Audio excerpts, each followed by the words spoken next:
為咗讓電器長時間保持功能順暢，請仔細進行清潔同埋保養。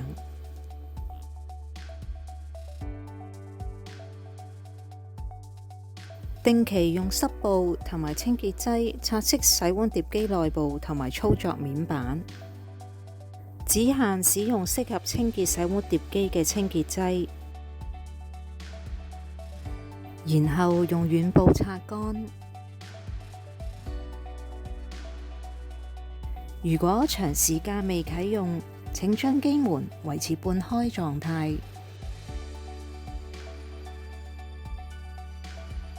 三重殘渣過濾系統能夠阻擋洗碗過程中嘅粗污物。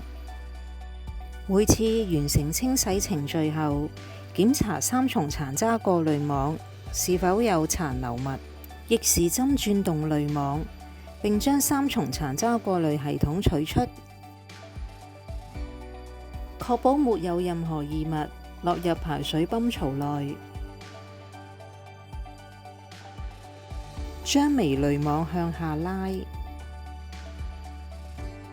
同時按下鎖扣，並向上取出粗濾網。用自來水將濾網部件沖洗乾淨。組裝三重殘渣過濾系統，請確保粗濾網上嘅鎖扣卡入到位。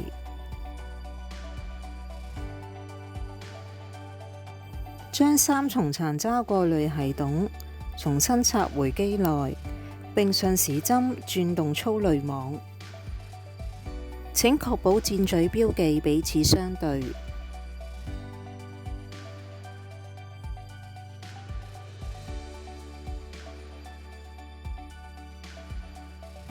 洗滌水中嘅石灰質同埋髒污，可能阻塞沖水棒嘅噴嘴同埋噴鼻。請定期清潔沖水棒，逆時針轉動並拉下上沖水棒，向上拉出下沖水棒。檢查沖水棒嘅噴嘴有冇阻塞，必要時請取出異物。